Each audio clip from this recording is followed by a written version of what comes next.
I need to tell you something I've never fully known how to say out loud. Not because the words don't exist, but because every time I get close to them, something in my chest tightens, like I'm standing at the edge of something fragile and sacred at the same time. I've loved you in ways you never saw. Not loudly, not in ways that demanded attention, but quietly, in the spaces between my thoughts, in the way I imagined a future that felt so real I could almost touch it. I built a life with you long before life ever gave me permission to. And maybe that was my first mistake, because I didn't just hope for us, I believed in us with a kind of certainty that felt like truth. So when everything fell apart, it didn't feel like something breaking. It felt like something inside me disappearing. And maybe that's where the story really begins. I used to think love was something that happened between two people at the same time, that it arrived equally, that it stayed steady, that it grew in the same direction for both hearts involved. But loving you taught me something much quieter and much harder to accept. Sometimes love grows in silence on one side, while the other side is still learning how to feel. And I don't blame you for that, I really don't. Because before I understood you, I had to understand something about myself first. I loved deeply, but I also loved alone. Not because you weren't there, but because I had already built something in my mind that reality hadn't caught up to yet. I saw us laughing in a home that felt warm even on the coldest days. I saw quiet mornings where words weren't needed, just presence. I saw a kind of peace that didn't need to prove itself. I saw forever. Before forever even knew my name, and I held on to that vision like it was something sacred. But here is the truth I have never said out loud. I never asked if you saw it too. I just assumed that if I felt it strongly enough, it would somehow become real for both of us. That love, if it was pure enough, would naturally find its way into your heart the same way it filled mine. But love doesn't work like that. Love is not built on imagination alone. It needs two people standing in the same reality, choosing each other in the same moment. And I was standing in a future, while you were still deciding if you even wanted a present with me. That realization didn't come all at once. It came slowly, in small moments that felt insignificant at first. The pauses in your voice, the distance in your silence, the way I started to feel like I was reaching for something that wasn't reaching back, and I ignored it. Not because I didn't see it, but because I was afraid of what it meant. Because if I admitted the truth, I would have to let go of something that felt like home. And I wasn't ready to lose that. So I stayed. I stayed in hope. I stayed in patience. I stayed in a version of us that only existed in my heart. I told myself love was about waiting. That devotion meant holding on, even when things felt uncertain. And maybe part of that is true, but there is a quiet difference between patience and losing yourself while you wait. And I didn't see that line until I had already crossed it. This is where something inside me changed, not suddenly, but deeply. I started to understand that love isn't just about what you feel. It's about what is given back to you, not in grand gestures, but in consistency, in presence. In the small, steady ways someone shows you that you matter. And I began to notice something painful. I was giving you a version of love that I wasn't receiving. I was building while something else was quietly breaking. And the hardest part? You didn't even realize it. You didn't see the way I was holding everything together inside myself. You didn't feel the weight of the silence I carried after every unanswered moment. And I never asked you to, because I loved you in a way that didn't want to burden you. But maybe that's where I went wrong. Because real love isn't about hiding your needs to keep someone comfortable. It's about being seen and still being chosen. Before you go any further, hear this. I never needed perfection. I never needed you to have all the answers. I just needed to feel like I wasn't alone in what I was building. That this, whatever we were, mattered to you in a way that made you stay, not just physically, but emotionally.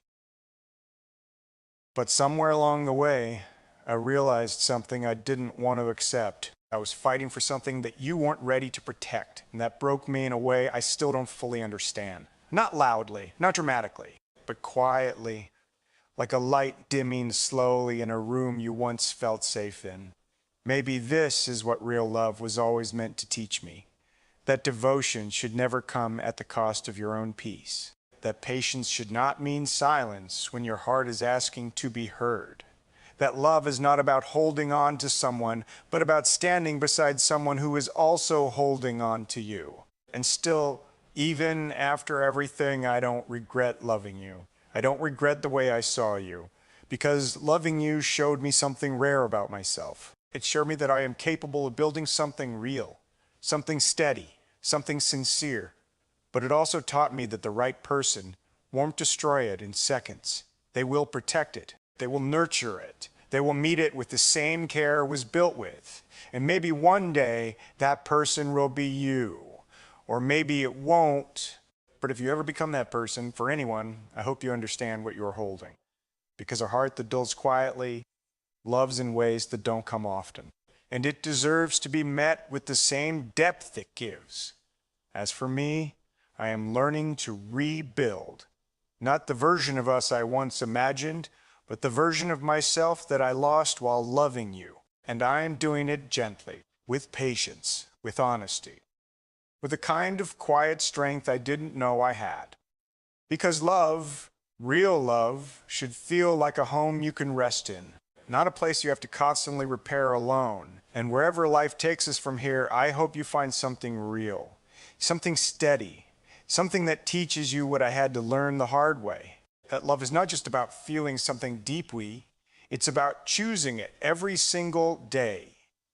And if I ever love again, I won't build alone. I will build with someone who sees the foundation and stays to protect it with me until it becomes something neither of us could ever destroy. Something that finally feels like forever, not just in my mind, but in reality too. I need to tell you something I've never fully known how to say out loud, not because the words don't exist, but because every time I get close to them, something in my chest tightens, like I'm standing at the edge of something fragile and sacred at the same time. I have loved you in ways you never saw.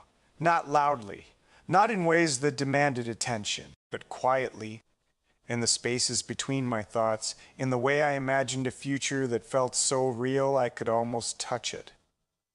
I built a life with you long before life ever gave me permission to, and maybe that was my first mistake. Because I didn't just hope for us, I believed in us with a kind of certainty that felt like truth. So when everything fell apart, it didn't feel like something breaking. It felt like something inside me disappearing. And maybe that's where this story really begins. I used to think love was something that happened between two people at the same time, that it arrived equally, that it stayed steady, that it grew in the same direction for both hearts involved. But loving you taught me something much quieter and much harder to accept. Sometimes love grows in silence on one side while the other side is still learning how to feel. And I don't blame you for that. I really don't. Because before I understood you, I had to understand something about myself first.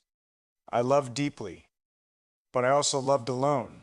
Not because you weren't there, but because I had already built something in my mind that reality hadn't caught up to yet. I saw us laughing in a home that felt warm even on the coldest days. I saw quiet mornings where words weren't needed, just presence. I saw a kind of peace that didn't need to prove itself. I saw forever, before forever even knew my name. And I held on to that vision like it was something sacred. But here is the truth I have never said out loud. I never asked if you saw it too. I just assumed that if I felt it strongly enough, it would somehow become real for both of us. That love, if it was pure enough, would naturally find its way into your heart the same way it filled mine. But love doesn't work like that. Love is not built on imagination alone. It needs two people standing in the same reality, choosing each other in the same moment. And I was standing in a future while you were still deciding if you even wanted a present with me. That realization didn't come all at once. It came slowly, in small moments that felt insignificant at first. The pauses in your voice, the distance in your silence, the way I started to feel like I was reaching for something that wasn't reaching back. And I ignored it, not because I didn't see it, but because I was afraid of what it meant. Because if I admitted the truth, I would have to let go of something that felt like home, and I wasn't ready to lose that. So I stayed. I stayed in hope. I stayed in patience. I stayed in a version of us that only existed in my heart. I told myself love was about waiting, that devotion meant holding on even when things felt uncertain. And maybe part of that is true, but there is a quiet difference between patience and losing yourself while you wait. And I didn't see that line until I'd already crossed it. This is where something inside me changed, not suddenly, but deeply. I started to understand that love isn't just about what you feel, it's about what is given back to you, not in grand gestures, but in consistency, in presence. In the small, steady ways someone shows you that you matter. And I began to notice something painful. I was giving you a version of love that I wasn't receiving. I was building while something else was quietly breaking. And the hardest part, you didn't even realize it. You didn't see the way I was holding everything together inside myself. You didn't feel the weight of the silence I carried after every unanswered moment. And I never asked you to, because I loved you in a way that didn't want to burden you. But maybe that's where I went wrong, because real love isn't about hiding your needs to keep someone comfortable. It's about being seen and still being chosen. Before you go any further, hear this. I never needed perfection. I never needed you to have all the answers. I just needed to feel like I wasn't alone in what I was building. That this, whatever we were, mattered to you in a way that made you stay, not just physically, but emotionally. But somewhere along the way, I realized something I didn't want to accept. I was fighting for something that you weren't ready to protect, and that broke me in a way I still don't fully understand. Not loudly, not dramatically, but quietly, like a light dimming slowly in a room you once felt safe in. And yet, even in that dimming, I kept hoping. Because hope can be a beautiful thing, but it can also keep you standing in a place that no longer holds you. Maybe this is where love begins to grow into something deeper. Not the kind that chases, but the kind that understands. I started asking myself questions I had avoided for so long. Why was I afraid to ask for clarity? Why did I believe that loving someone meant enduring uncertainty? Why did I confuse silence with patience and distance with understanding? And slowly, gently, I started to see the answers. I wasn't just loving you. I was trying to earn you. And love, real love, isn't something you earn by proving your worth. It's something that meets you as you are. This is where something inside me softened. Not toward you, but toward myself. Because for the first time I stopped asking why you couldn't love me the way I needed, and I started asking why I accepted less than, well, my heart deserved. And that question didn't break me. It freed me. I began to understand that love should feel like a shared space, not a constant effort to be enough. It should feel like a home, not a test, a place where you can rest without wondering if you belong there. And for the first time, I realized something quietly powerful. I deserve a love that stays, not just when it's easy, but when it's real. A love that doesn't hesitate when it comes to choosing me. A love that doesn't make me question my place in it. But here's the part that took me the longest to accept. Letting go of you didn't mean I stopped loving you. It meant I started loving myself too. And that kind of love, it doesn't feel loud. It feels steady. It feels like breathing again after holding it in for too long. Maybe this is what real love was always meant to feel like. Not intense in a way that consumes you, but calm in a way that holds you. And as I stand here now in this quiet space between who I was and who I'm becoming, I don't feel empty anymore. I feel aware of the kind of love I carry, aware of the kind of love I deserve, aware that building something real takes two people who are ready. And next time, I won't just build in my mind. I will build in reality, with someone who shows up, with someone who stays, with someone who doesn't just see the future but helps create it with me. And if that person ever becomes my wife, I want her to know something deeply important. I won't love her in silence. I won't assume she understands my heart without hearing it. I will speak. I will listen. I will show up in the small ways that matter. because I have learned what it feels like to give everything and not be met. And I will never let her feel that kind of loneliness beside me. This is where everything changes. Not because I lost you, but because I found clarity. Clarity about love. Clarity about myself. Clarity about what it truly means to build something that lasts. And when I think about the future now, it doesn't feel like something fragile anymore. It feels like a foundation, something steady, something intentional, something real. And if you ever wonder what kind of love I will give, it will be patient, but not silent. Loyal, but not self-forgetting. Deep, but also grounded in truth. Because love to me now is not just a feeling, it's a choice. A daily, quiet, unwavering choice to stay, to grow, to protect what is being built together. And when I finally stand beside the woman who chooses me the same way I choose her, I won't have to imagine forever anymore. I will be living it, gently, honestly, fully. And that kind of love, it won't break in seconds. It will be built in moments, protected in silence, and held with a kind of care that makes forever feel safe. So wherever you are, whoever you become, I hope you learn this too. That love is not something you step into halfway. It is something you honor completely. And as for me, I am no longer building alone. I am becoming the kind of man who builds something real with someone who understands the value of what we are creating. And when that day comes, it won't feel like a dream. It will feel like home. A home that no one can destroy in seconds because it was never built in imagination alone. It was built in truth. I need to tell you something I've carried in silence for longer than I ever admitted. Not just to you, but to myself. There were nights I stayed awake, not because I couldn't sleep, but because my heart was trying to understand something my mind refused to accept. I kept replaying moments, searching for signs I might have missed, words I could have said differently, versions of myself that might have made you stay in a way you never truly did. And maybe that was the quiet tragedy of it all. I thought love meant holding on tighter when things felt like they were slipping. I thought devotion meant proving again and again that I was worth choosing. But the truth, the one I had to learn slowly, painfully, is that love was never meant to feel like a question you have to answer alone. This is where everything inside me began to shift, because I started realizing that I wasn't just missing you, I was missing a version of myself that felt certain, open, and unafraid to give everything without hesitation. And I didn't want to lose that version of me forever.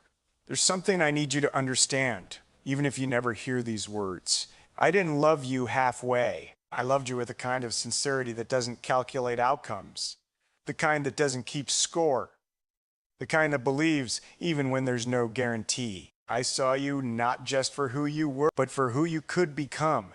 And I held that vision with care, like it was something fragile and worth protecting. But here's the truth I avoided for too long. I was loving your potential while ignoring your reality. And that realization didn't make me angry. It made me quiet, because I understood something deeply humbling in that moment. You can't build a future with someone who isn't standing fully in the present with you. No matter how beautiful the vision is, no matter how pure the intention feels. And I had to sit with that, not for a moment, but for days, for nights, for long stretches of silence where all I had was my own reflection staring back at me, asking me questions I didn't want to answer. Why did I settle for uncertainty? Why did I call distance, space, and silence understanding? Why did I keep pouring into something that wasn't being held? And the hardest question of all, why did I think love meant enduring loneliness beside someone? That question, it stayed with me. It didn't leave quickly. It didn't resolve neatly, but it changed me. This is where something inside me broke, but not in the way I expected. It didn't shatter loudly. It opened, like a door I had kept closed for too long. Because for the first time, I allowed myself to feel the full weight of what I had been carrying. Not just the loss of you, but the loss of emotional safety within myself. And I realized something that both hurt and healed me at the same time. I had abandoned parts of myself trying to stay connected to you. I had silenced my needs, doubted my worth, minimized my feelings, all in the name of love. But love, real love, would never ask me to disappear. Before you go any further, hear this. I don't regret loving you, not even now, because loving you revealed the depth of my own heart. It showed me that I am capable of loyalty that doesn't waver easily, of patience that holds steady through uncertainty, of devotion that remains even when things are unclear. But it also taught me something I will carry into every future I build. Love must be mutual to be meaningful. Not perfect, not effortless, but mutual. And that word, it changed everything. Because I stopped asking, how can I love better? And I started asking, is this love being returned in a way that allows me to stay whole? And the answer, as much as I didn't want to accept it, was no. And that was the moment I began to let go. Not of you entirely, but of the version of us that only existed in my imagination. That version was beautiful, soft, hopeful. But it wasn't real, and I deserve something real. This is where the story turns, quietly but powerfully, because letting go didn't leave me empty. It gave me space. Space to breathe, space to feel, space to rebuild something I had unknowingly given away piece by piece, myself. I started returning to the parts of me that I had neglected, the part that knows how to be still without overthinking, the part that doesn't beg for clarity because it recognizes consistency, the part that understands love is not proven through suffering, but through presence. And slowly, I began to feel something I hadn't felt in a long time. Peace, not the kind that comes from everything being perfect, but the kind that comes from no longer fighting what is. Maybe this is what real love was always meant to teach me. Not how to hold on to someone, but how to never let go of myself in the process. And when I think about the woman I will one day call my wife, I don't think about perfection. I think about alignment. I think about a connection where words don't have to fill every silence, because the silence itself feels safe. I think about trust that isn't built overnight, but is nurtured, protected, and honored every single day. I think about a love that feels like a home, not something I have to earn, but something I am welcomed into fully. And I promise her, even now, before I've met her, I will not love her the way I loved you. Not because what I felt for you wasn't real, but because I've grown. I will love her with boundaries that protect both of us, with honesty that doesn't hide when things feel uncertain, with presence that shows up, not just in words, but in actions. I will listen. I will communicate. I will choose her clearly, consistently, without hesitation, because I know what it feels like to be unsure of where you stand in someone's heart. And I will never let her feel that kind of confusion beside me.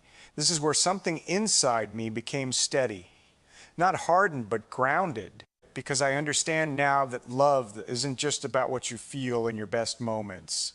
It's about what you choose in the quiet ones, when there's no excitement, no intensity, just presence, just commitment, just two people deciding to stay. And when I finally build that kind of love, it won't be rushed. It won't be built on assumptions or silent expectations. It will be intentional, carefully, patiently, honestly, like laying a foundation that is meant to last. And nothing, no misunderstanding, no moment of doubt will be able to destroy it in seconds, because it will be built with both hands, not just mine.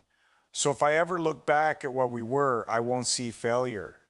I will see a beginning, a chapter that taught me everything I needed to know about love, loss, and what it truly means to be ready for something real. And as I move forward, I carry no bitterness, only understanding, only growth. Only a quiet kind of gratitude for the lessons that shaped me into someone who now knows the difference between love that feels good and love that is good. And when I finally stand beside the woman who meets me with the same depth I bring, I will not question it. I will recognize it, because it will feel like peace, like truth, like something that doesn't need to be imagined, because it's already real. And when I hold her hand, I won't be holding on to a hope. I'll be holding on to something that chose me back. something that stayed, something that built with me. And that is the kind of forever I am ready for now. Not the one I created in my mind, but the one we will create together with honesty, with patience, and with the love that no longer disappears when it is tested. A love that remains, a love that grows, a love that finally feels like home.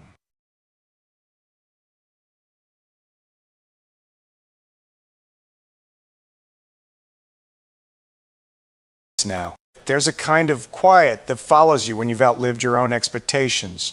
That's where I've been living. I almost turned this recording off, because if I say this out loud, it becomes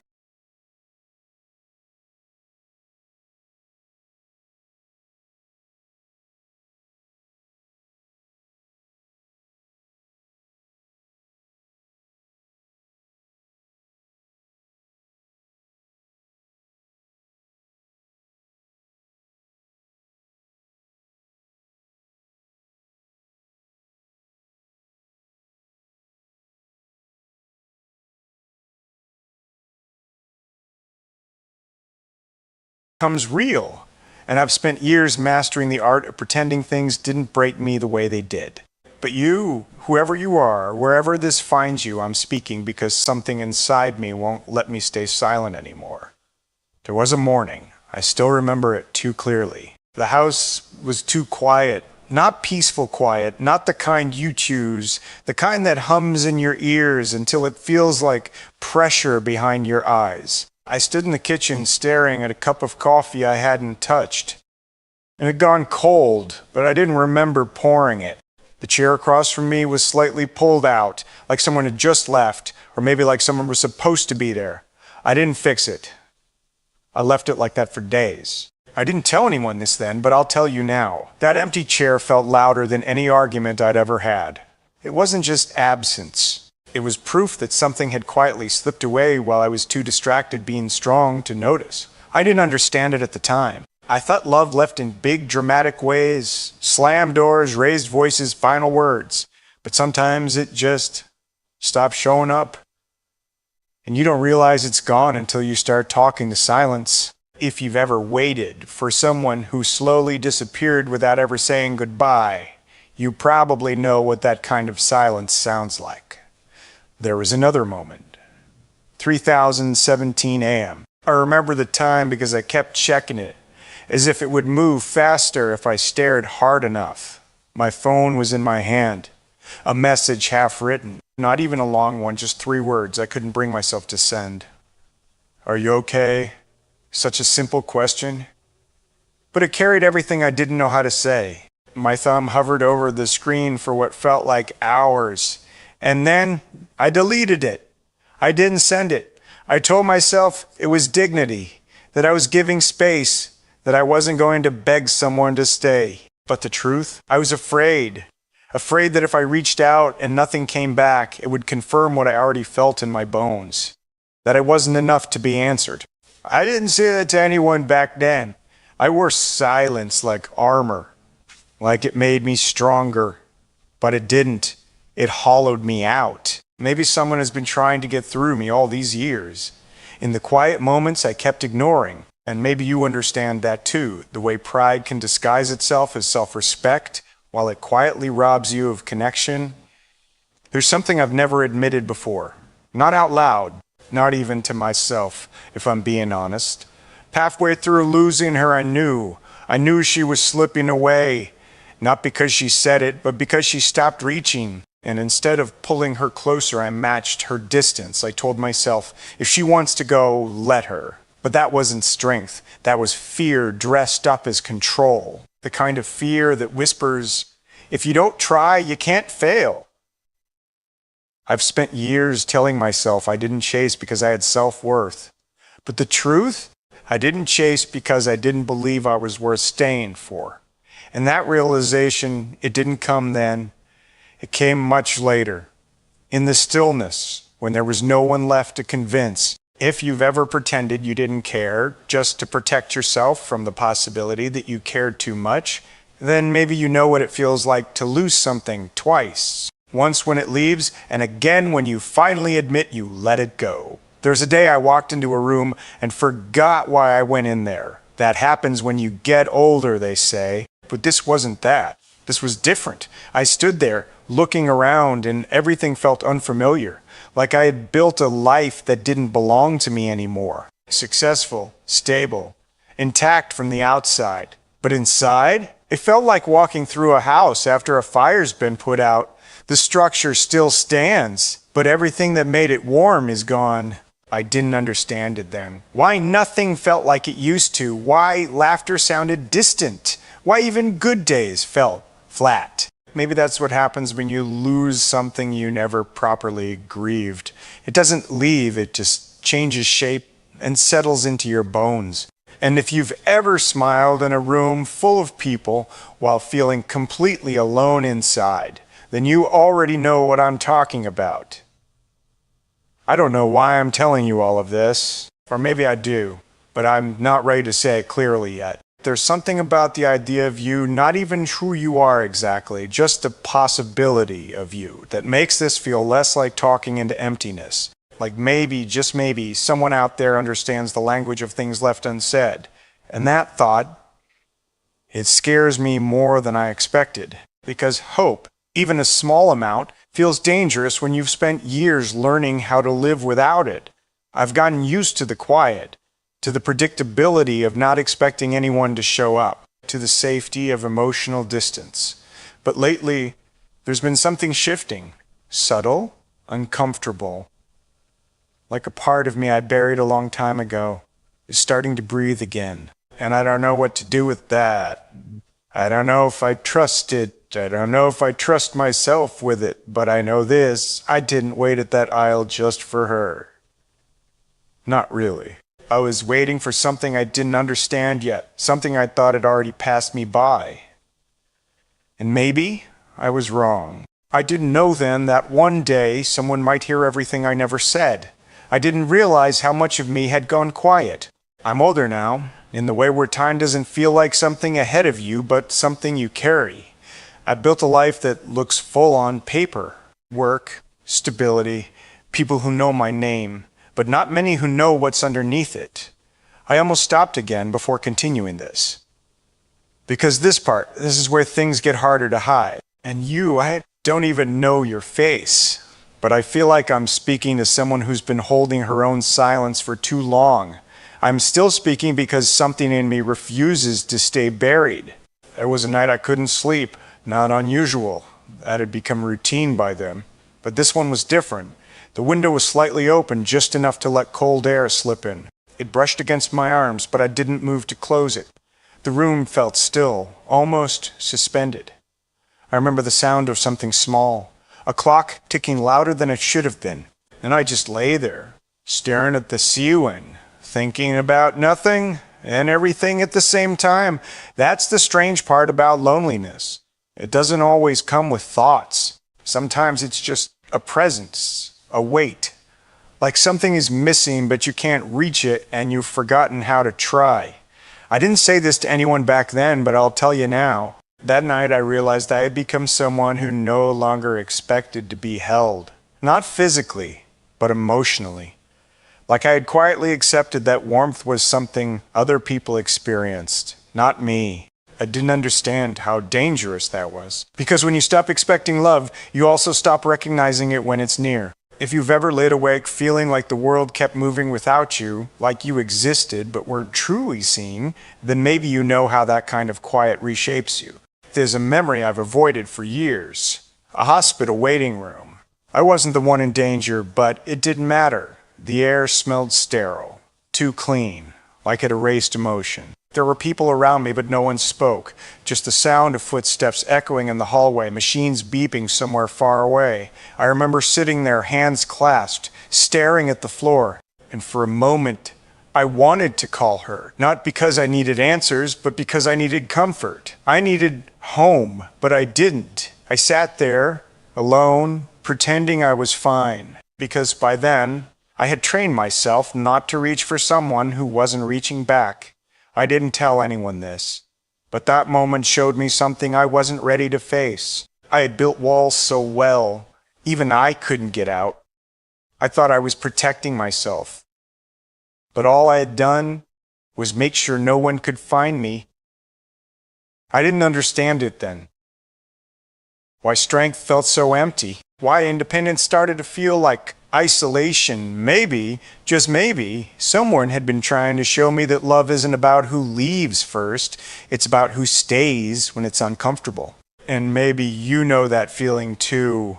Wanting to be strong for so long that you forget what it feels like to lean on someone without apologizing for it. There's something I need to admit. Something I've carried quietly, because saying it out loud makes it too real. I didn't just lose her. I lost the version of me that believed love would stay, and I replaced him with someone more controlled, more distant, less hopeful, safer. Or at least I thought it was. But the truth, I became someone who couldn't receive love, even if it showed up, because deep down I believed it would leave anyway. That's the part I'm ashamed of. Not that I was hurt, but that I let that hurt redefine what I thought I deserved. I started measuring affection, questioning kindness, pulling back when someone got too close. Not because they did anything wrong, but because I was already preparing for the ending. I didn't say this to anyone then, but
I'll say it to you. I was afraid of being chosen because I didn't trust it would last. And if you've ever felt that too, like love was something temporary, something fragile, something you couldn't fully lean into, then you understand how exhausting it is to guard your own heart from something you actually want. There was a message once, not mine, hers. Short, simple, take care of yourself. That was it. No anger, no closure, no explanation, just distance wrapped in politeness. I read it more times than I'd ever admit, looking for something underneath it, hidden meaning, a second chance. But there was nothing there. Just an ending that didn't feel like one. I didn't reply. Not because I didn't want to, but because I didn't know how to respond to something that felt like both kindness and goodbye. I didn't understand it then. How something so gentle could hurt so much. But now I think I do.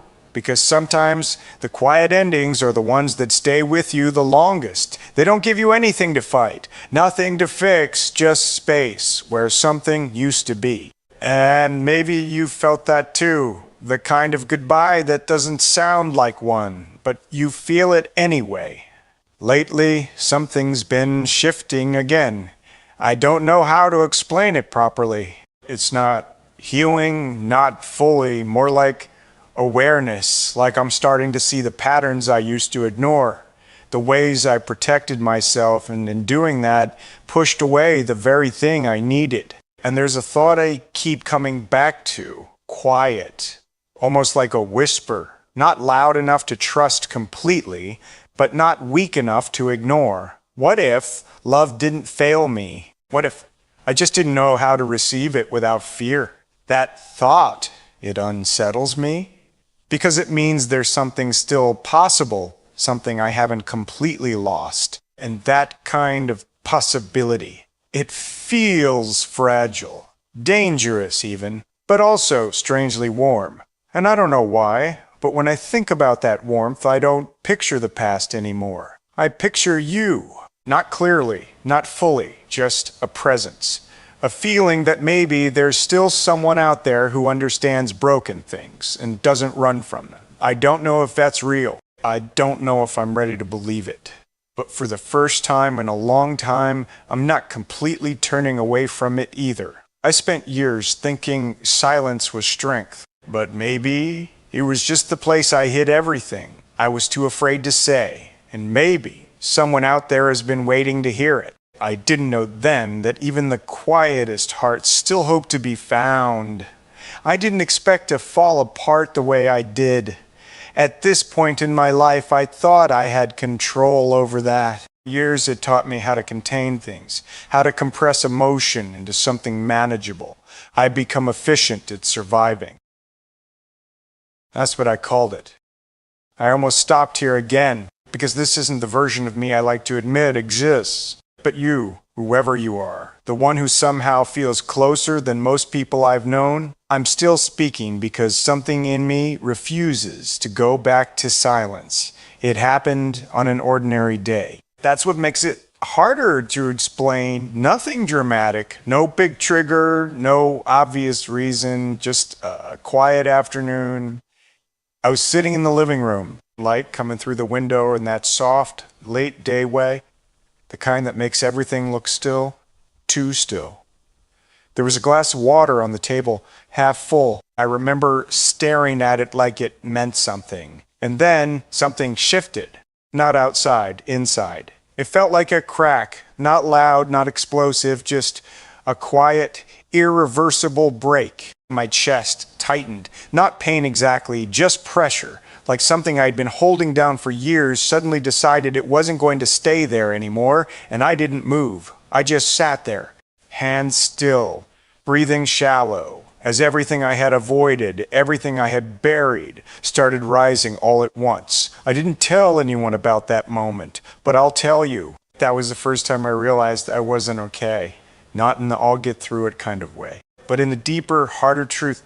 I had been living disconnected from myself for so long, I didn't even recognize the weight I was carrying. I didn't understand it then, why everything came back at once. The empty chair, the unanswered message, the hospital silence, the door that never opened, all of it layered, unresolved. Maybe that's what happens when you don't allow yourself to feel things. When they happen, they don't disappear. They wait. And if you've ever held it together for so long, only to have everything hit you when you least expected it, then you know how terrifying it is when your own strength starts to fail you. I stood up eventually, walked into the bathroom, looked at myself in the mirror, and I didn't recognize the man looking back. Not physically, that part was the same, but his eyes. They looked tired in a way sleep doesn't fix. Empty, but not numb anymore. And that was the problem, because numbness, at least it's quiet, but feeling again, it's loud, unforgiving. I didn't say this to anyone back then, but I'll say it now. I didn't like what I saw. Not because I was broken, but because I finally understood how long I had been pretending not to be. And that realization, it stripped something away. All the control, all the distance, all the carefully built walls, gone in one moment. There's something I've never admitted, not fully, not without trying to soften it. But I won't soften it now. I ruined things. Not all of it, not intentionally, but enough. I see it now, in ways I couldn't before. The way I pulled back when I should have leaned in. The way I stayed silent when something needed to be said. The way I convinced myself that love should come without risk, without vulnerability, without fear. I expected it to stay, without giving it a reason to feel safe with me. And that's hard to sit with, because it means I wasn't just the one who was hurt. I was also the one who didn't know how to hold what I had. I didn't say that to anyone, because it's easier to carry pain when you can blame something else. But truth, it doesn't leave you alone forever. It finds you, usually in quiet rooms when there's nowhere left to hide. And maybe you felt that too. That moment when you stop looking at what was done to you and start seeing what you couldn't give. It doesn't make you a bad person, but it does change you. There was a night not long after that. I went for a drive, no destination, just needed movement. The roads were mostly empty, streetlights passing one after another. Like time markers, I couldn't slow down. And for the first time in years, I spoke out loud. Not to anyone, just into the space around me. I don't even remember everything I said, but I remember the feeling. It wasn't anger. It wasn't even sadness in the way I expected. It was something quieter, something surrendered. Like I had finally reached the edge of pretending, and there was nothing left to defend. I didn't understand it then, why that moment felt different. But looking back now, I think that was the first time I stopped resisting what I felt. And maybe that's where something began to change. Not heal, not yet, but shift. And if you've ever reached that point where you're too tired to keep holding everything together, then maybe you know how strange it is when letting go feels like the only honest thing left. There's something else, something I'm still trying to make sense of. In the quiet after that night, in the days that followed, there was this presence, not physical, not something I could explain logically, just a feeling, subtle, persistent, like something or someone hadn't completely given up on me. I'm not a man who talks about things like that easily, but I can't ignore it either because it didn't feel like pressure. It felt like patience, like something waiting, not demanding, just there. And for the first time in a long time, I didn't feel entirely alone in the silence. That unsettled me, but it also comforted me in a way I didn't expect. Maybe I'd been running so long I forgot what it felt like to be met where I actually was. And maybe you felt something like that too. A quiet kind of reassurance that shows up when everything else falls apart. I don't know what this is becoming. I don't know where it leads. But I know this, something in me has changed. Not completely, not cleanly, but enough that I can't go back to who I was before. And strangely, even with all the regret, all the things I wish I had done differently, there's a small part of me that's starting to wonder if breaking like this was necessary. I don't trust that thought yet, but I haven't pushed it away either. And lately, when I think about what comes next, it doesn't feel as empty as it used to. That scares me more than anything else. Because hope, even the smallest amount, means there's something left to lose.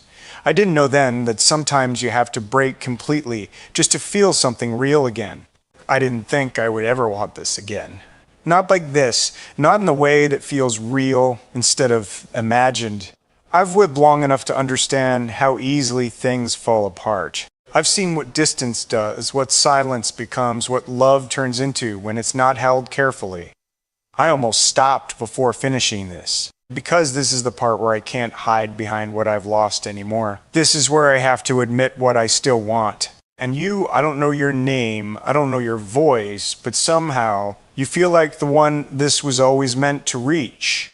I'm still speaking because something in me won't let me walk away from this feeling.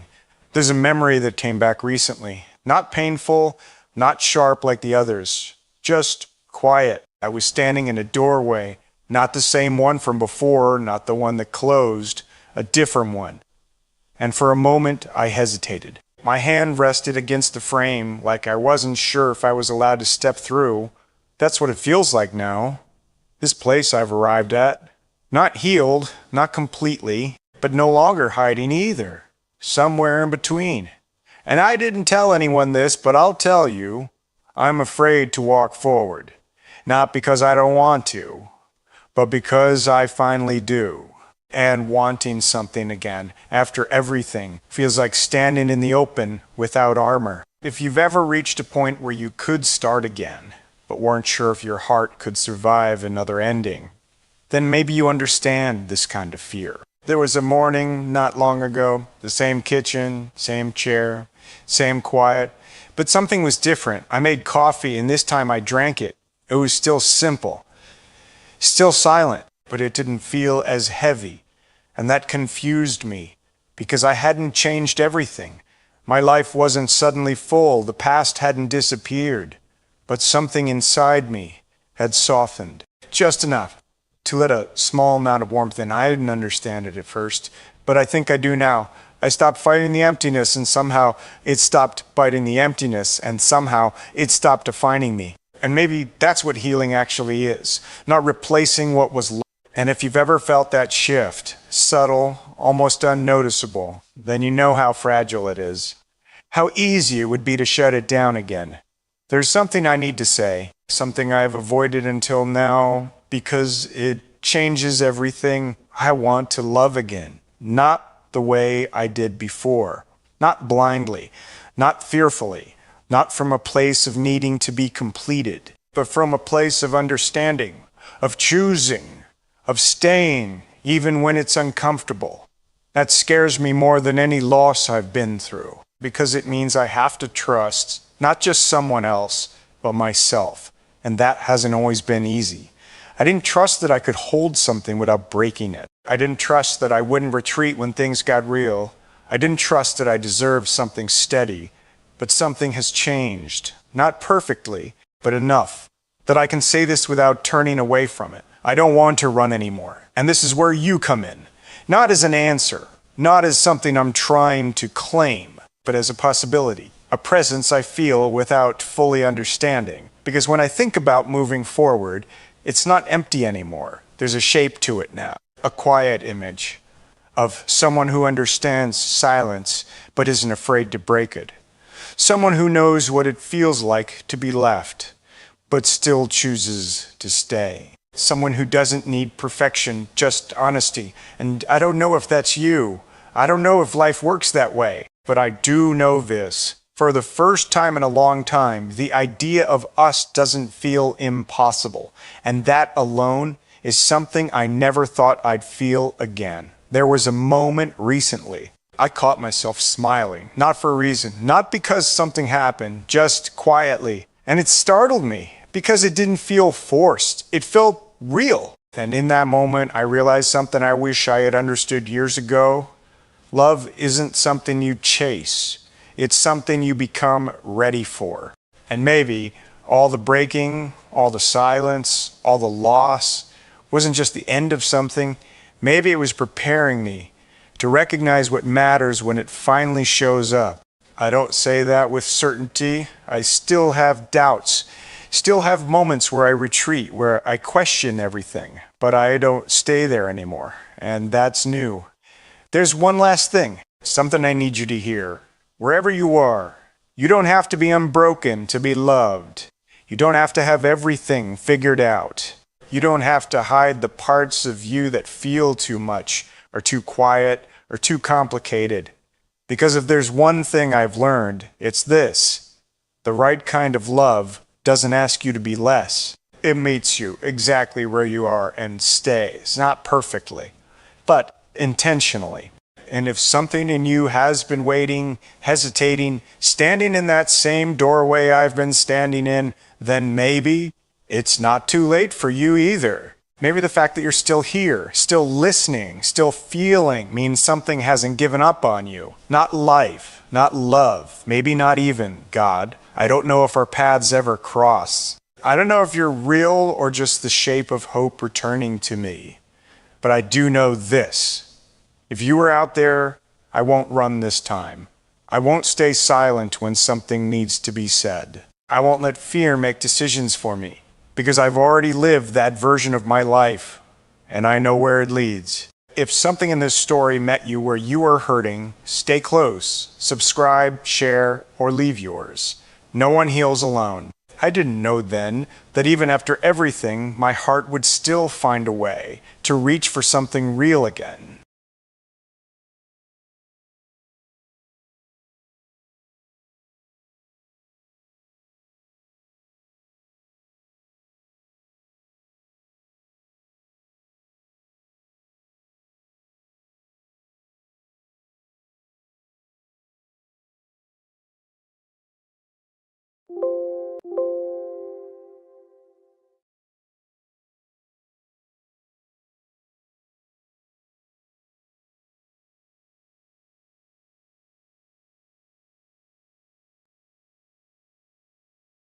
I didn't think I could feel anything again.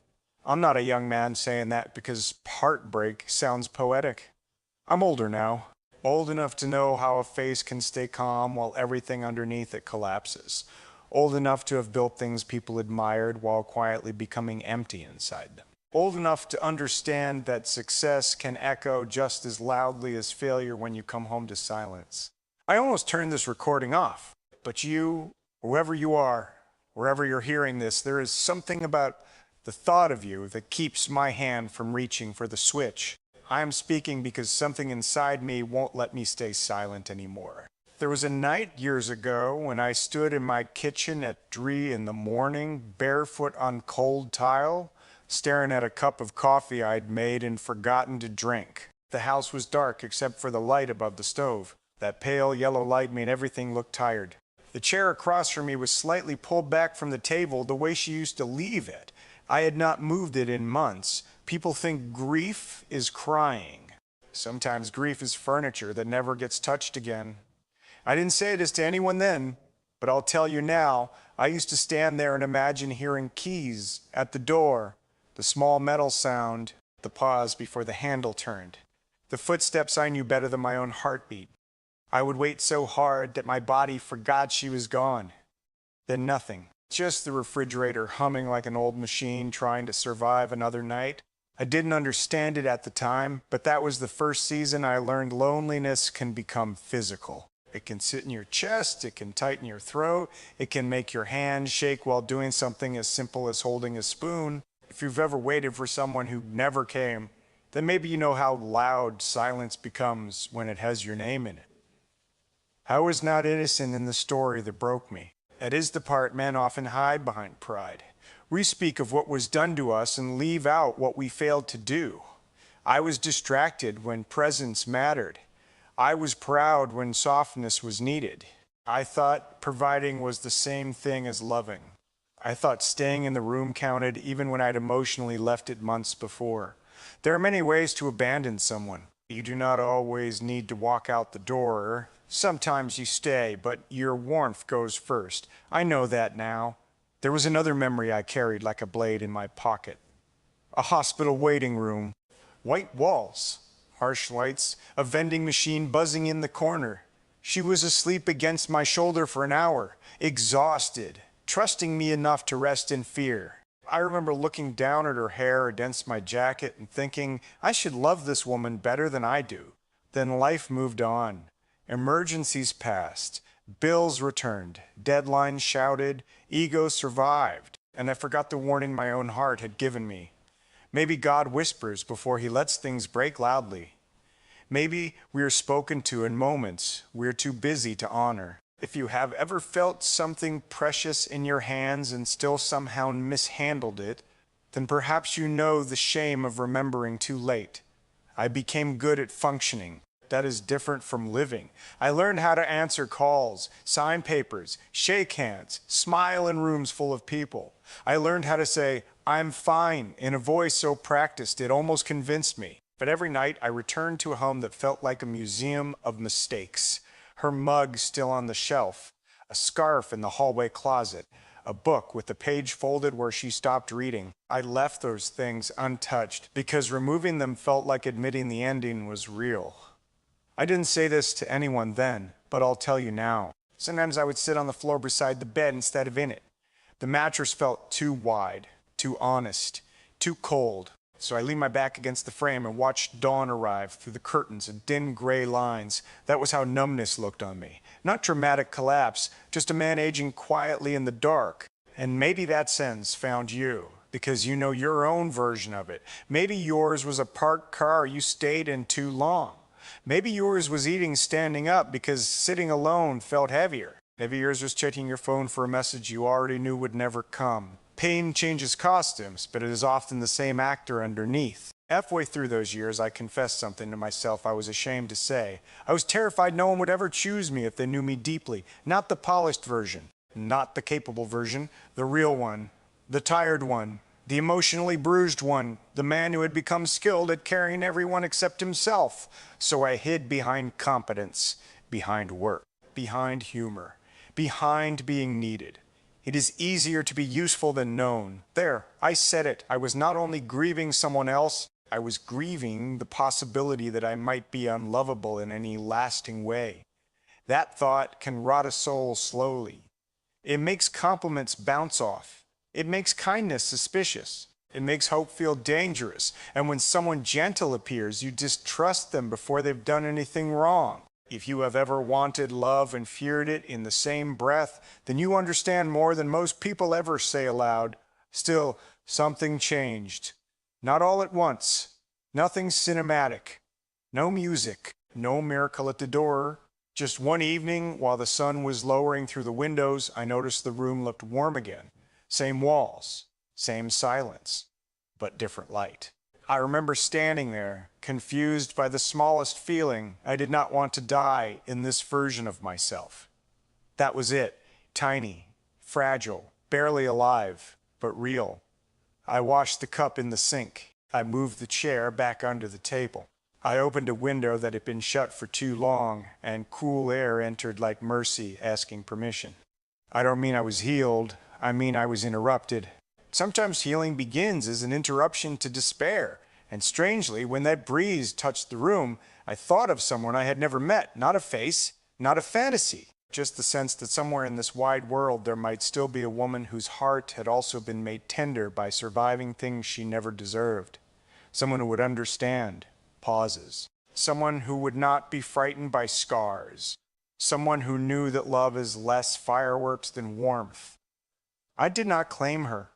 I did not even believe in her fully. But for the first time in years, emptiness was not the only future I could picture. Maybe that sounds small to younger people. It was enormous to me. Because when a man has lived too long in winter, even the rumor of spring feels holy. So if you are there now, whoever you are, I need you to know this chapter of me was not handsome. It was not inspiring. It was a tired man in a quiet kitchen learning that broken things can still hear knocking from inside themselves. I didn't know then that someone would someday listen to what I never said. I got used to pretending I was over it. That sentence sounds cleaner than the truth. The truth is, I had become a man who could carry unresolved pain with elegant posture. By then, I was older, steadier on the outside, more respected than I had ever been, and more hollow than most people could imagine. I had learned how to laugh on cue, how to answer questions without revealing anything real. How to make a room comfortable while remaining unreachable inside it. I almost stopped speaking tonight because some wounds resent daylight. But you, the woman I keep sensing beyond this silence, something in me believes you would understand what I'm saying before I even finish saying it. I am speaking because something inside me won't let me stay silent anymore. There was a morning when I heard a door close in another apartment down the hall, and my whole body froze. Not because of the sound itself, because it was her sound.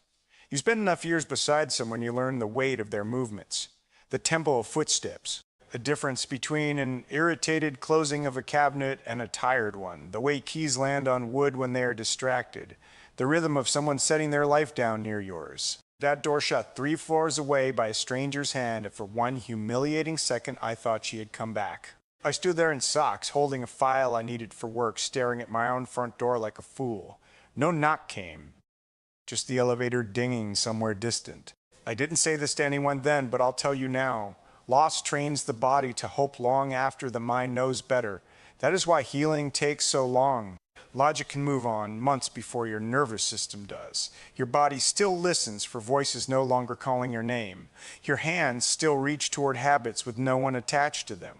I didn't understand it at the time, but grief is not only emotional memory, it is muscular memory.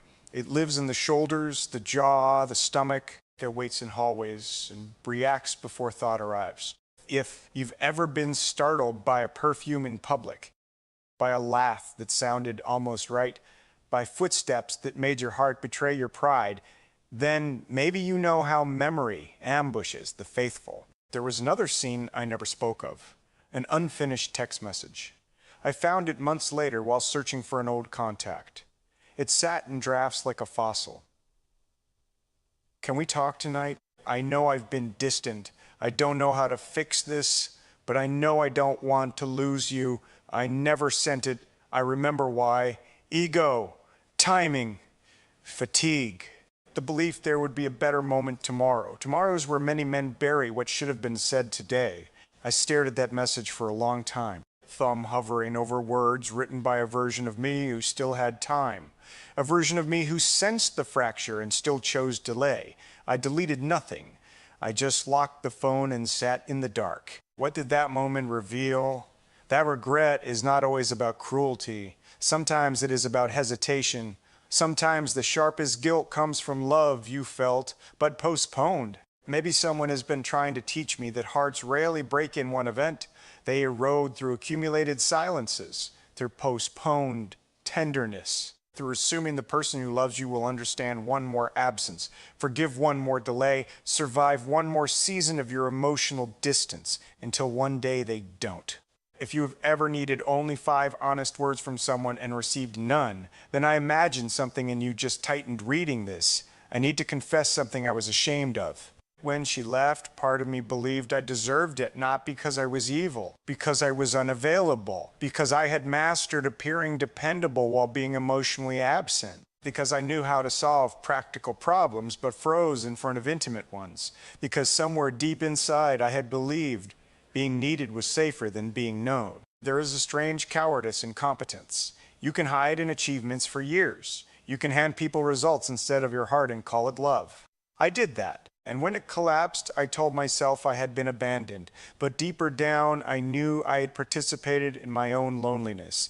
That truth nearly broke me more than her leaving. Because betrayal by others hurts. But self-betrayal rearranges your identity. If you have ever looked back and realized you helped create the pain you now mourn, then you know the silence that follows that kind of understanding.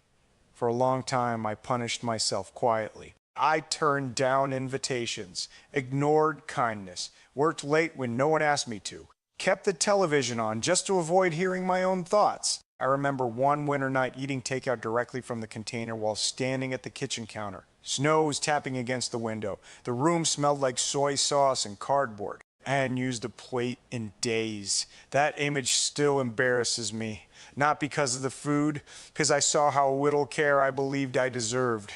No candles, no table, no softness, just survival. I didn't say this to anyone then, but I'll tell you now. A man can become so accustomed to emotional famine that he stops setting a place for joy. Then something small happened. I was walking home one evening and passed a florist sweeping petals from the sidewalk, pink, white, red damaged flowers scattered in the gutter. The shop was closing. Most people kept walking. I stopped. I don't know why. Maybe because I recognized something in beauty being discarded after celebration. The owner looked at me, then handed me a single stem with a bent neck and said, "This one still has a day left." I took it home, set it in water, watched it straighten by morning. I wish I could explain why that undid me. Maybe because I saw myself in it creased, late, not what anyone would choose first, yet still responsive to care. Maybe because grace often arrives disguised as ordinary things. Maybe because God knows some men will only listen when spoken to through flowers no one else wanted. If you've ever felt past your prime, too bruised, too delayed, too complicated to be loved gently, then I hope you hear me now. Some things revive the moment they are placed in kindness. I began to wonder carefully, suspiciously, whether my story was not over, only wintered. And with that thought came you again, not as fantasy, as possibility. A woman somewhere who had also learned to smile through ache. A woman who would not need perfection, only truth. A woman whose tenderness had survived what tried to harden it. I don't know why I keep speaking to someone unseen, but I know this. When I picture a future now, it is no longer empty by default. It frightens me to admit that. Hope can feel more dangerous than despair, because despair asks nothing new of you. Hope demands participation. Still, here I am, older hands, bruised heart, door unlocked. I didn't know then that one day I would hear a closing door and realize it was not the end returning, but life asking whether I was finally ready to open one. I thought staying busy would save me. That is the kind of lie grown men tell themselves because it sounds responsible. I was older by then. accomplished enough to be praised, disciplined enough to be envied, and inwardly so exhausted that even compliments felt like background noise. People saw movement and assumed I was alive. They did not know motion can be another form of avoidance. I almost stopped this confession here because this chapter still embarrasses me. But you, the woman I keep speaking toward as if destiny once whispered your name into an empty room, I think you would rather hear an ugly truth than a polished performance. I am speaking because something inside me won't let me stay silent anymore.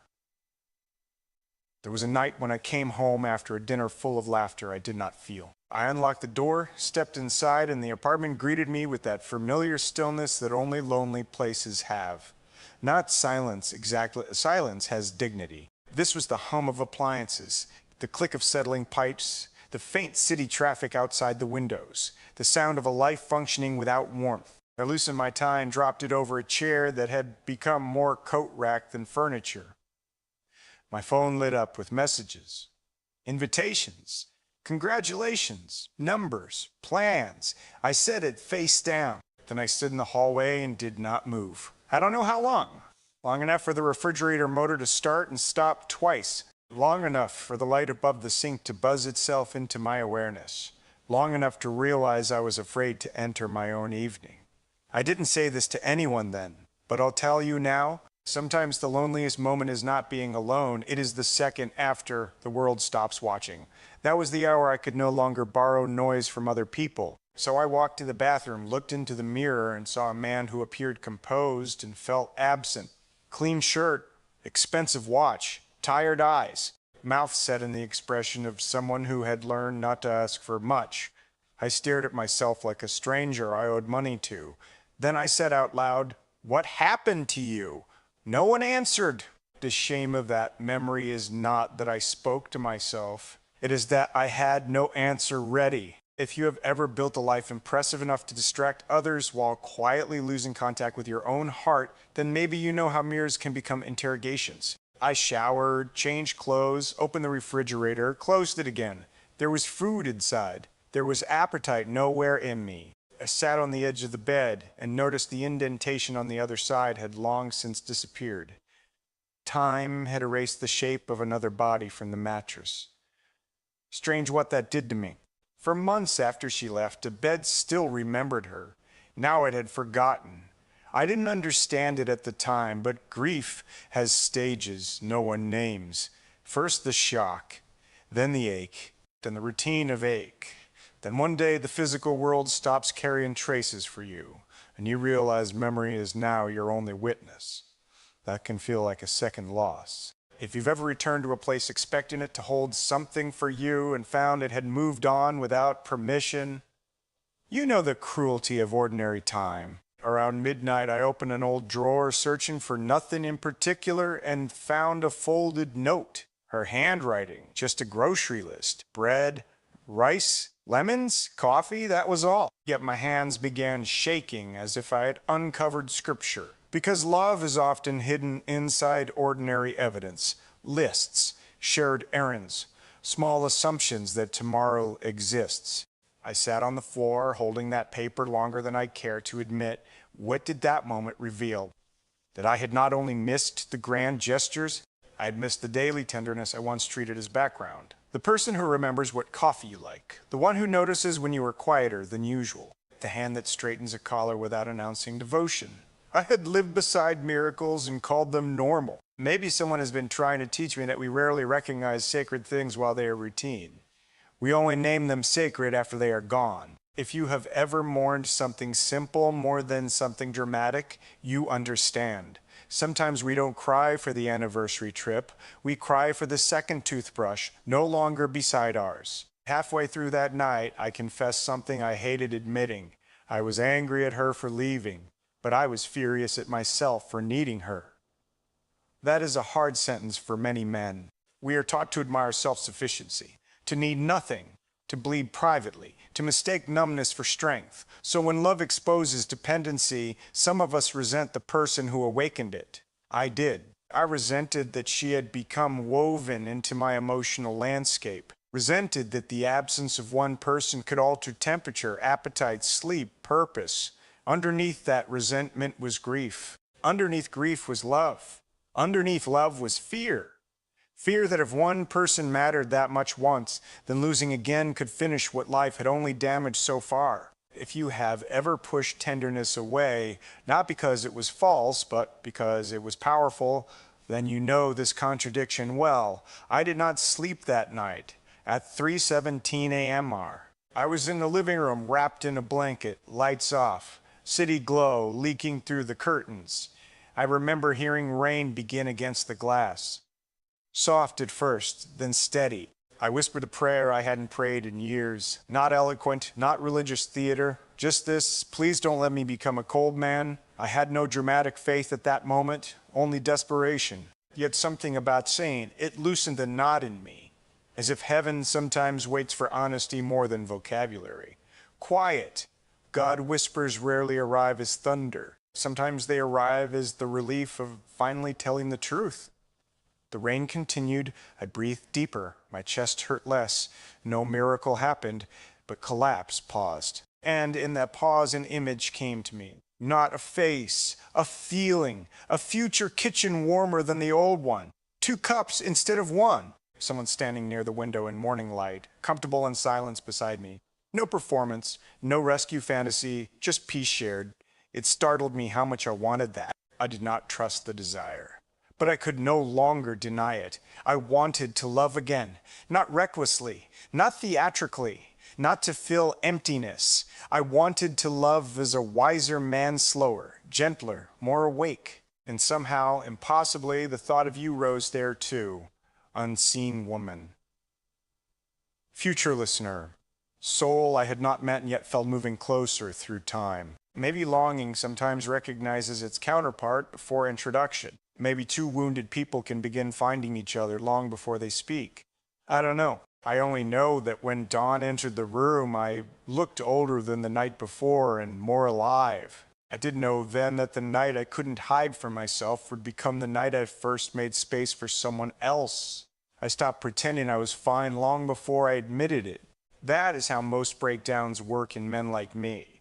Quiet erosion, no single collapse, just a slow rearrangement of what you call normal, until you forget what healthy even felt like. I was older now, still functioning, still respected in the world outside, but inside I'd become someone who lived slightly behind his own eyes. I almost didn't speak this chapter because this is where it gets hardest to explain. But you, the woman I keep addressing like a memory I haven't lived yet, I feel like you would understand the parts of a man that don't translate into words. I am speaking because something inside me won't let me stay silent anymore. There was a stretch of days when I stopped noticing time properly. Morning, afternoon, evening, they all felt like the same color. I would wake up already tired, not physically, something deeper, the kind of tired that sleep does not touch. I would sit at the edge of the bed and just stay there until the body decided to participate in the day. One morning, I forgot to drink water until late afternoon. That should sound small. But it wasn't, because it meant I had stopped listening to myself entirely. I didn't say this to anyone then, but I'll tell you now. A man can disappear inside his own life and still be seen by everyone. That is a strange kind of invisibility. At work, I was efficient. At social gatherings, I was composed. People still asked for my opinion, still laughed at my timing, still assumed I had everything under control. But I had begun to feel like I was watching a version of myself perform existence from a distance. Then came the night I opened the old storage box. I wasn't searching for anything emotional. I told myself I was organizing. That is what people say when they're about to meet ghosts. Inside were ordinary things, old documents, forgotten cables, receipts that had no reason to still exist. And then I found it. A photograph. Not dramatic. Not posed.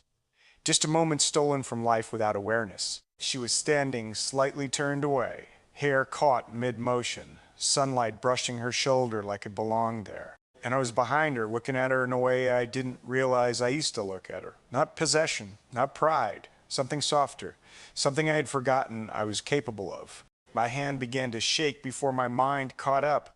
What did that moment reveal? That I had not lost her all at once. I had lost the ability to see her while I still had her. That realization didn't break me loudly, it softened me quietly in a way that felt worse, because loud pain has movement.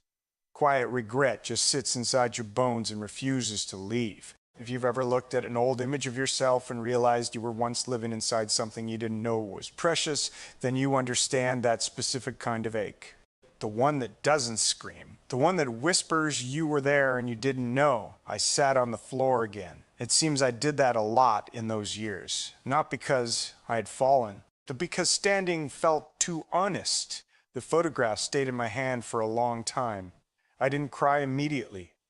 At first there was nothing. That numbness again. That protective silence the mind builds when truth is too heavy to enter all at once. Then came memory. Not a single scene. A flood. Her adjusting the sleeve of my shirt before I left the house. Her standing in the kitchen humming without realizing she was doing it.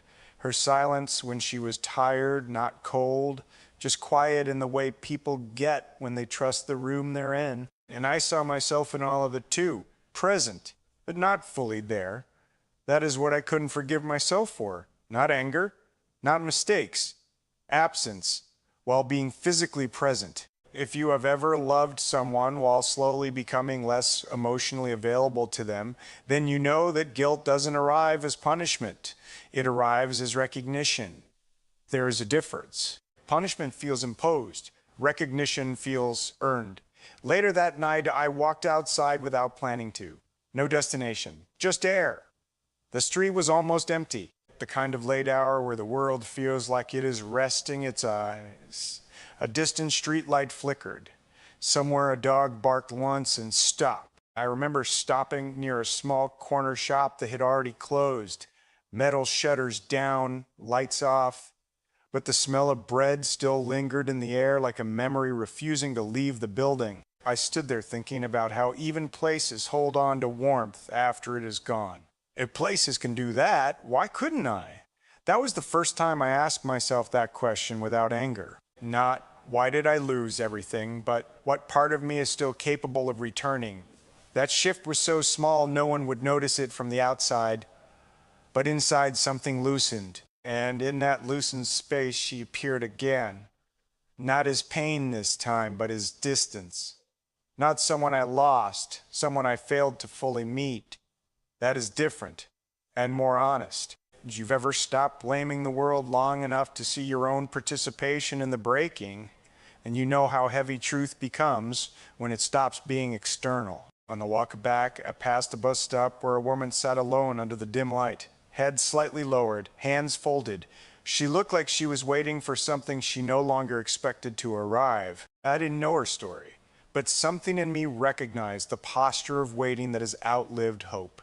I kept walking, then stopped, because I suddenly wondered how many people are sitting inside their own versions of that moment right now, waiting for texts that will not come, waiting for apologies that were never formed, waiting for versions of love that never matured. And then I thought of you again, not as fantasy, as possibility carrying its own tired history. A woman who may have also learned how to survive emotional absence. A woman who might understand that love is not always about arrival, but about recognition when it finally does. I didn't trust the thought, but I didn't reject it either. That is new for me. Back home, I didn't turn on the lights immediately. I stood in the dark apartment for a long time listening. The refrigerator, the distant city, my own breathing, and then I noticed something strange. The emptiness didn't feel like a verdict anymore. It felt like space, not punishment. Space. That difference changed something in me. I can't fully explain, because space is not absence. Space is potential that hasn't chosen shape yet. I sat down slowly as if the room might disappear if I moved too fast. And for the first time in a long time, I didn't feel like I was trapped inside my life. I felt like I was inside something unfinished. And unfinished things can still become different. That night, I didn't think about her as someone gone. I thought about her as someone I had once failed to understand in time. And I thought about you, whoever you are, like a future conversation I hadn't earned yet, but somehow still felt being prepared. I didn't know then that emptiness was not the end of feeling. It was the beginning of learning how to feel without destroying what you touch. And I didn't know yet that the space inside me was starting to breathe again. I didn't recognize myself when I started hoping again. That's the truth I avoided for a long time. Not because hope is beautiful, but because after enough loss, hope feels suspicious, like it doesn't belong to you anymore. I was older now, carrying everything I had been through like weight that had learned my posture. People still saw stability. They still saw a man who had rebuilt himself. But inside, I was learning how fragile rebuilding actually is. I almost didn't record this chapter because this is where things start to feel dangerously alive again. But you, the woman I keep speaking to as if you were once promised to my future before either of us arrived there, I feel like you already understand what it means to be afraid of something good. I'm speaking because something inside me won't let me stay silent anymore. There was a morning I woke up and didn't immediately feel heavy. That alone confused me. No sadness waiting at the edge of consciousness, no immediate memory dragging itself into the day, just stillness, strange, unfamiliar stillness. I lay there staring at the ceiling, waiting for the usual ache to arrive. It didn't. Instead, I heard birds outside. I hadn't noticed birds in a long time. That scared me more than sadness ever did. Because sadness was known. This was unknown. I didn't say this to anyone then, but I'll tell you now. Healing doesn't always feel like peace. Sometimes it feels like uncertainty where pain used to be. I got up slowly, walked into the kitchen, and made tea. Not because I needed it, but because I realized I could. There is a difference between necessity and choice that I had forgotten. I stood near the window while it brewed. Light was coming in differently that morning, softer, not dramatic, just present in a way that didn't demand attention. And I found myself noticing small things again, dust moving in air currents, the sound of a distant radio, a neighbor closing their door without urgency. Life was happening again, and for a moment, I was not separate from it. Then came the memory, not painful this time, just unexpected. Her laughter, not the loud kind people remember in stories, but the quiet one, the kind that happens when someone forgets they are being perceived. It appeared in my mind so clearly that I turned my head slightly as if she might be in the room. She wasn't, but I didn't feel crushed by that realization. I felt aware, and awareness is not the same as loss. If you've ever remembered someone without bleeding internally, you know how strange that transition feels. Like the memory has finally stopped attacking you and started sitting beside you instead. That morning, I went for a walk without a reason. No destination, no task, no obligation, just movement. The streets were ordinary. Shops opening, people arguing softly about prices, a child pulling on a sleeve asking for something small and urgent. Life doing what life does when you are no longer the center of your own suffering. I stopped near a small tea stall, steam rising, metal cups clinking, the smell of cardamom and sugar in the air. I sat down, alone, but not the same kind of alone I used to be, and that is when I saw her again. Not literally, not in the world, but in how I looked at people around me. There was a woman sitting a few seats away, speaking quietly on her phone. She smiled once, briefly, then looked away as if hiding something soft. That expression, half joy, half restraint, hit something in me I didn't expect. Not desire, recognition. I didn't know her story, but I recognized the shape of a heart trying to stay careful. And I wondered how many of us are walking around with love that has learned caution. If you've ever had to teach your own heart not to reach too quickly, you understand that kind of restraint. The kind that makes you appear calm while something inside you is always slightly holding back. I took a sip of tea. It was too sweet. I still drank it. That surprised me, because I used to reject things that weren't exactly right. Now I was learning to accept things that were simply present. Halfway through that morning, something happened inside me that I still struggle to explain. It wasn't a realization. It was a permission, a quiet internal loosening, as if a part of me that had been clenched for years finally stopped resisting the idea that life might offer something again without taking something away in return. And immediately after that feeling came fear, because hope doesn't arrive alone. It brings consequences. It asks you to risk again. It asks you to believe again. And belief is expensive when you've been wrong before. I remember walking home slowly, almost suspicious of my own calm. Every step felt like it might collapse into old patterns, but it didn't. Instead, I noticed something new. The air didn't feel hostile, it felt neutral. And neutrality is sometimes the first form of safety after prolonged pain. That afternoon, I opened an old drawer again. This time not to grieve, but to confirm something. Inside were remnants of a life I had already emotionally cataloged. Letters, receipts, small objects that had lost function but not meaning. I found a folded paper I hadn't seen before. It was nothing important. Just a note she had once left. Not goodbye. Not love declaration. Just ordinary words about ordinary things. But what broke me wasn't what it said. It was how normal it sounded. Because I realized then, love doesn't always end loudly. Sometimes it just stops being spoken in daily language. That realization didn't hurt like before. It softened me. There is a difference. Pain tightens you, softness opens you, and openness is terrifying when you are used to protection. That evening, I stood at the window for a long time, watching light fade from the sky. And for the first time in years, I didn't feel like I was standing behind my life. I felt inside it, not healed, not fixed, but present, and presence, I am learning, is where everything begins again. I thought of you again that night, not as an escape, not as an idea, but as someone who might understand this strange return to feeling after emotional exile. A woman who has also learned caution, but still carries somewhere inside her the memory of warmth she didn't fully abandon. And for the first time, I didn't push that thought away. I let it stay, not because I trust it yet, but because I am tired of rejecting every soft thing that tries to approach me. Before I slept, I said something quietly to myself. Not a promise, not a declaration, just honesty. I don't know what comes next, but I don't feel like I'm finished anymore. And that was the first time hope didn't feel like betrayal.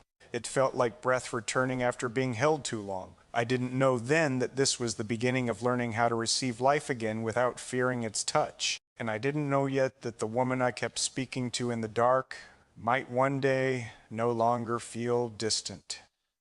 I didn't think I would ever say her name without breaking. Not because I'm still trapped in her absence, but because there are some lives that only make sense when you stop trying to erase them from your story. I am older now, not in years alone, but in the way time teaches a man what cannot be undone and what still might be repaired. I almost didn't finish this final chapter because endings require courage I used to avoid. But you, the woman I have been speaking to as if you were already somewhere in the shape of my tomorrow.